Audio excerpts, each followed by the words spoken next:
اعوذ باللہ من الشیطان الرجیم بسم اللہ الرحمن الرحیم۔ السلام علیکم ناظرین، کیسے ہیں؟ امید ہے آپ سب ٹھیک ہوں گے۔ آج آپ کے لیے پیش خدمت ہے اسلامک سٹڈیز کا ایک اہم ٹاپک جو کہ تاریخ اسلام سے لیا گیا ہے۔ تو آپ سے گزارش ہے کہ ویڈیو کو شروع سے آخر تک ضرور دیکھیے گا، آپ کی معلومات میں اضافہ ہوگا، اور دیکھنے کے بعد اس ویڈیو کو شیئر کریں، صدقہ جاریہ ہے انشاءاللہ۔ میثاق مدینہ۔ حضرت محمد صلی اللہ علیہ وسلم نے ہجرت مدینہ کے بعد جہاں کی آبادی خصوصاً یہود کے ساتھ ایک معاہدہ کیا جو میثاق مدینہ کے نام سے موسوم ہے۔ یہ پہلا بین الاقوامی تحریری معاہدہ ہے۔ بعض مورخین میگنا کارٹا کو پہلا بین الاقوامی معاہدہ قرار دیتے ہیں، حالانکہ میثاق مدینہ 622 عیسوی میں ہوا، جبکہ میگنا کارٹا 600 سالوں بعد 1215 میں انگلستان کے شاہ جان اول کے درمیان کے زمانے میں ہوا۔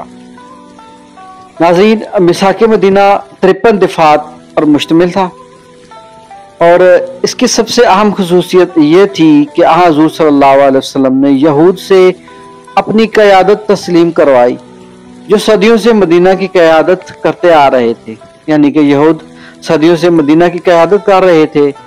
تو اس میثاق مدینہ میں حضور صلی اللہ علیہ وسلم نے یہود سے اپنی قیادت منوائی۔ اس کی وجوہات کیا تھیں؟ پہلے تو آپ کو یہ بتائیں کہ مدینہ میں 3 یہودی قبائل موجود تھے، جن میں بنو قینقاع، بنو نذیر اور بنو قریظہ، یہ جو 3 قبیلے تھے یہودیوں کے، یہ آباد تھے۔ اس معاہدے کی وجوہات کیا تھی؟ میثاق مدینہ کی اہم وجوہات: مسلمانوں کی آمد سے قبل یا مدینہ میں اسلام کی روشنی سے قبل یہودی شہر کے تمام معاملات پر چھائے ہوئے تھے۔ سیاست، اقتدار، معیشت، غرض کے ہر شعبہ میں یہودیوں کے ہاتھ میں تھا۔ اب بھلا وہ کیسے برداشت کر سکتے تھے کہ ان کی قیادت کسی اور کے ہاتھ میں چلی جائے؟ اس لیے وہ مسلمانوں کا وجود اپنے لیے خطرہ سمجھنے لگے تھے۔ ان کی طرف سے خطرے کے امکانات کو کم کرنے کے لیے حضور صلی اللہ علیہ وسلم معاہدہ کرنا چاہتے تھے۔ مسلمانوں کا تحفظ اور اسلامی ریاست کو بیرونی خطرات سے بچانا اس کا یہ بھی مقصد تھا۔ اور تیسرا، ان سے بڑھ کر حضور صلی اللہ علیہ وسلم قریش کے زخم خوردہ تھے، اس لیے یہاں آ کر ہر طرح سے اطمینان کر لینا چاہتے تھے تاکہ یہاں آباد کسی غیر قوم کے اختلافات رکاوٹ نہ بن سکے۔ نمبر 4، بلا رکاوٹ تبلیغ اسلام ہو سکے، یعنی کہ معاہدے کا مقصد یہ بھی تھا کہ یہاں کھلم کھلا اسلام کی تبلیغ کی جا سکے۔ ان وجوہات کے پیش نظر حضور صلی اللہ علیہ وسلم نے یہودیوں کے ساتھ 3 قبائل سے ہجرت کے بعد ہجرت سے پہلے ہی سال ایک سمجھوتا کر لیا تھا، یعنی ہجرت کے پہلے سال ہی ایک سمجھوتا کر لیا جو میثاق مدینہ یا منشور مدینہ کے نام سے جانا جاتا ہے۔ رشتہ اخوت کے بعد دوسرا قدم جو حضور صلی اللہ علیہ وسلم نے اٹھایا وہ یہودیوں سے سمجھوتا ہی تھا۔ اس معاہدے کے نکات میں پڑھوں گا، آپ غور سے سنیے گا ان کو۔ اس معاہدے میں کیا باتیں اور کون سی شرائط رکھی گئیں تو ملاحظہ کیجئے۔ نمبر 1، تمام مسلمان اپنے آپ کو رضاکار سمجھیں گے۔ مسلمان آپس میں امن و اتحاد قائم رکھیں گے جو اسلام کی بنیاد ہے۔ نمبر 3، اگر ان میں سے کوئی اختلاف ہو تو حضور صلی اللہ علیہ وسلم کے فیصلے کو ہی تسلیم کیا جائے گا۔ مسلمانوں کے مختلف عناصر کو حقوق و فرائض کے لحاظ سے مساوی سمجھا جائے گا۔ نمبر 5، فوجی خدمت سب کے لیے ضروری ہوگی۔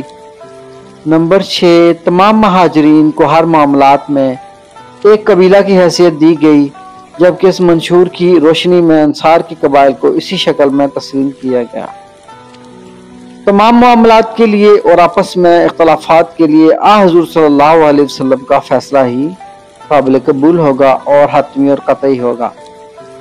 دوسرے حصے کا تعلق یہودیوں کے 3 قبائل سے تھا اور جس کے اہم نکات مندرجہ ذیل ہیں۔ نمبر 1، مدینہ میں رہتے ہوئے یہودیوں کو مذہبی آزادی حاصل ہوگی۔ نمبر 2، مدینہ کا دفاع جس طرح مسلمانوں پر لازم ہے اسی طرح یہودی بھی اپنی اپنی ذمہ داری سنبھال لیں گے۔ نمبر 3، بیرونی حملے کے وقت مسلمانوں کے ساتھ ساتھ متحد ہو کر مدینہ کے دفاع میں حصہ لیں گے، یعنی کہ یہودی بھی مدینہ کا دفاع کریں گے اور مسلمانوں کے شانہ بشانہ ہوں گے، اور ہر قاتل اپنی اپنی سزا کا حقدار ہوگا۔ جس نے قتل کیا ہوگا وہ سزا کا حقدار ہوگا، چاہے وہ یہود سے ہو یا مسلمانوں سے۔ مسلمانوں کا قتل ناحق پر اگر ورثہ رضامندی سے خون بہا لینے پر آمادہ نہ ہوں تو قاتل کو جلاد کے حوالے کیا جائے گا۔ تمدنی اور ثقافتی معاملات میں یہودیوں کو مسلمانوں کے برابر حقوق ملیں گے۔ یہودی اور مسلمان ایک دوسرے کے حلیف ہوں گے، یعنی کہ دوست۔ کسی سے لڑائی اور صلح کی صورت میں دونوں ایک دوسرے کا ساتھ دیں گے۔ نمبر 8، مسلمانوں پر جارحانہ حملے کی صورت میں یہودی مسلمانوں اور یہودیوں پر حملے کی صورت میں مسلمانوں کا ساتھ دیں گے، یعنی کہ ایک دوسرے کا یہ ساتھ دیں گے۔ قریش یا ان کے حلیف قبائل کی یہودی مدد نہیں کریں گے، یعنی کہ قریش اور ان کے دوست قبائل کی مدد یہودی بالکل نہیں کریں گے۔ نمبر 10، یہودیوں اور مسلمانوں کے درمیان کسی قسم کے اختلافات کی صورت میں عدالت حضور صلی اللہ علیہ وسلم کی ہوگی اور انہی کا فیصلہ قطعی ہوگا۔ اسلامی ریاست کے سربراہ حضور صلی اللہ علیہ وسلم کی ذات ہوگی اور یہودی بھی آپ کی قیادت اور سیاست کو تسلیم کریں گے۔ اس طریقہ سے حضور صلی اللہ علیہ وسلم مسلمانوں اور یہودیوں کی متحدہ افواج کے سربراہ بھی ہوں گے۔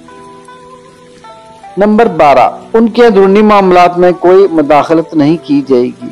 اور نمبر 13، شہر مدینہ میں ایک دوسرے فریق کے ساتھ جنگ کرنا حرام ہوگا۔